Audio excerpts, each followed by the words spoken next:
Este video llega gracias a... Solo en septiembre, lleva tu préstamo a rebajatucuentas.com y tendrás mejores cuotas de las que estás pagando ahora. Llegó el momento del verdadero cambio. Gracias a Samsung. Y también nos acompaña en los estudios Gino Costa, ex congresista, ex ministro del Interior, para hablar justamente sobre un tema que nos involucra a todos y que es una especie de pesadilla para todo el país, la inseguridad ciudadana. ¿Cómo está, señor Costa? Bienvenido. Carlos, muchas gracias por tu invitación. Un gusto estar contigo nuevamente. Y con tu tocayo, Carlos. Mi tocayo, Carlos González. Buenos días, Carlos. Muy buenos días. Bueno, no sé si usted ha tenido oportunidad de escuchar la respuesta de los amigos oyentes y televidentes respecto a qué harían si es que son víctimas de extorsiones, ¿no? Amenazas. Hay varios que han dicho que no tienen confianza en la labor de la Policía Nacional porque no les atienden los reclamos o las denuncias. Ahora, ¿qué análisis puede hacer usted respecto a esto? ¿Qué es lo que está fallando aquí? Yo creo que lo que está fallando, Carlos, es la respuesta del gobierno, que ha puesto el énfasis en el estado de emergencia y el despliegue militar colaborando con la policía, solicitado por los alcaldes y en parte por la ciudadanía también. Pero el gobierno debería saber que eso no es suficiente, como lo han dicho muchos especialistas consultados sobre el tema. ¿Se refiere usted a los estados de emergencia? Los estados de emergencia. Uno entiende que el gobierno quiere acceder al pedido de los alcaldes, no puede acceder al pedido de todos los alcaldes porque habría que establecer la emergencia en todo el país. Y al pedido de la ciudadanía también. Pero el gobierno tiene que saber que eso no basta. Si eso no va acompañado del fortalecimiento de las capacidades de inteligencia, de investigación criminal de la policía, del trabajo estrecho con las fiscalías especializadas, especialmente contra el crimen organizado, que son las herramientas que se requieren para desarticular a las organizaciones criminales, que son las principales responsables de la violencia y de la mayor cantidad de delitos. No es que tengamos un montón de delincuentes cometiendo delitos. La amenaza ahora es de organizaciones criminales, desde el Tren de Aragua a otras de menor envergadura.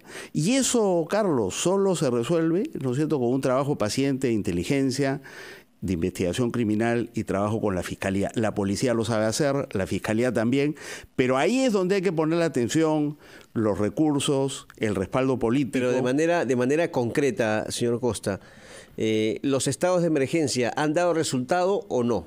Yo creo que no dan resultados. En el pasado no han dado resultados. Me parece que no están dando resultados y por tanto hay que hacer lo que necesitamos hacer, que es fortalecer las herramientas que se requieren para enfrentar el crimen organizado. Y eso no aparece. Lo que aparece más bien, Carlos, es que el plan que sí existe, ¿no?, es el de golpear a la justicia, que es otro componente de la respuesta al crimen, no solo el policial al que nos referíamos y fiscal, sino que tenemos que tener, jueces, ¿no?, probos y competentes. Y lo que se está haciendo desde el Congreso es más bien queriendo liquidar a la Junta Nacional de Justicia, que es una respuesta a la corrupción en el Poder Judicial. Estaba haciendo bien su trabajo y se le está tratando de desarmar, ¿no? Y eso afecta, por supuesto, la lucha contra el crimen organizado. Carlos González tiene una pregunta para usted. Claro que sí. Sí, señor Gino Costa, acá en este tema se tiene que ser bastante estricto, bastante claro y bastante preciso, porque de por medio está la vida de muchas personas que son asesinadas casi a diario en nuestro país, y específicamente también aquí en la región La Libertad. Por eso yo quería consultarle y tener una respuesta directa. ¿Ha fracasado el gobierno en su política de lucha contra la inseguridad ciudadana, contra la delincuencia, considera usted? Viene fracasando, continúan en San Juan del Lurigancho, en San Martín de Porras, donde se ha declarado la emergencia aquí en Lima, además de Sullana. Lo que estamos viendo es que continúan los asesinatos, continúan los hechos de violencia, empiezan a ocurrir cosas que no ocurrían hace mucho tiempo, los asaltos a bancos, en estos distritos donde se ha declarado la emergencia. Y claro, se dijo que la emergencia no iba a frenar esos problemas, pero se está demostrando que no los está frenando. Entonces, si el estado de emergencia no va acompañado de las medidas a las que me refería, ¿no?, entonces seguiremos teniendo estos problemas. Para enfrentar esos problemas de violencia y criminalidad hay que identificar y desarticular a las organizaciones criminales que están detrás de esta violencia. Y ese es un trabajo especializado de inteligencia e investigación criminal y de trabajo fiscal. Y tenemos esos recursos, pero hay que potenciar esos recursos, hay que darle más fuerza, hay que formar a más agentes de inteligencia para que puedan hacer simultáneamente ese trabajo en varios frentes. Y segundo, no atentar contra la independencia fiscal y judicial, que es lo que se viene haciendo desde el Congreso. Ahora, el intento de liquidar a la Junta Nacional de Justicia, que se creó en respuesta a los hermanitos y a los cuellos blancos, es desde el Congreso, digamos, el plan que existe es regresar a la etapa de los hermanitos y los cuellos blancos, cuando precisamente para vencer al crimen organizado necesitamos jueces y fiscales probos y no comprometidos con el crimen organizado como los cuellos blancos. Entonces, parecería que por un lado hay un plan que es el estado de emergencia.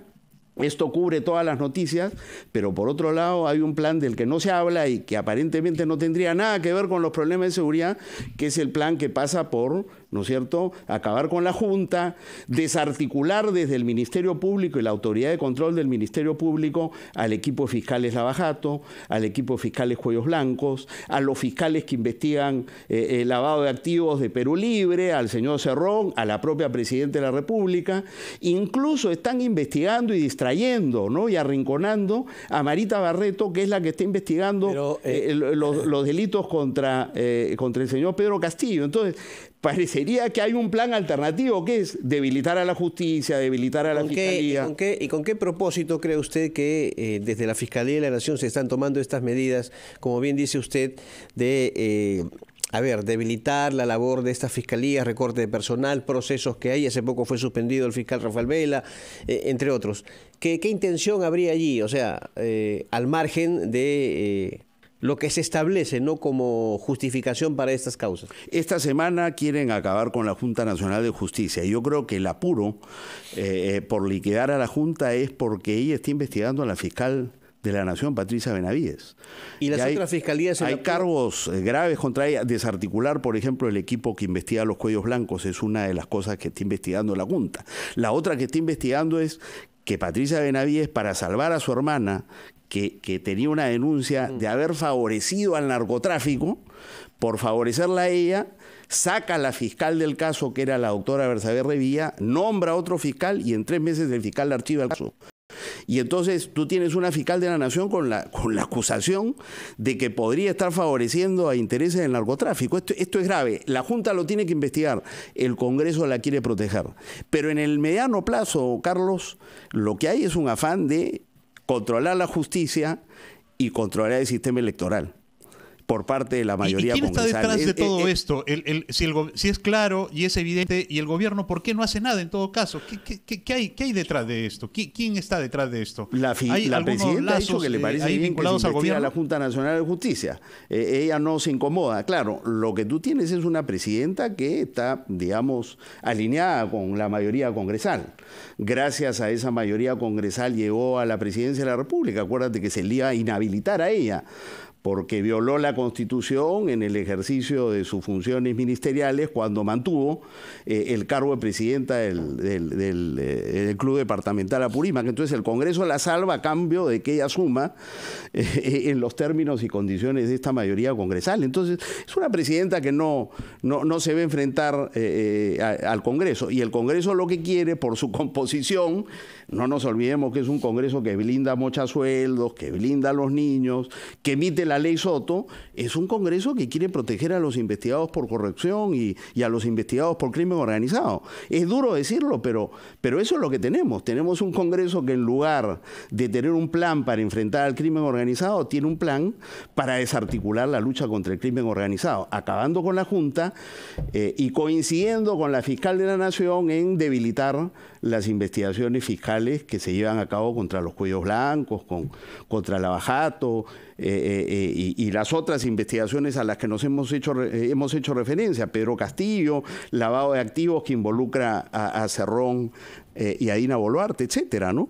Entonces, por un lado, se supone que con el estado de emergencia se están tomando las medidas más extremas para enfrentar el crimen organizado, pero por otro lado, desde el Congreso se toman las medidas para protegerlo y beneficiarlo. Sin duda hay mucho por hacer y por trabajar, ¿no? Es una tarea ardua, pero se tienen que tomar decisiones porque finalmente esto está afectando no solamente a la calidad de vida, sino la vida misma de los ciudadanos peruanos. Muchísimas gracias, señor Gino Costa, por este diálogo con RPP. Gracias, don Muy Carlos. amable, muy buenos días. Gracias, Carlos.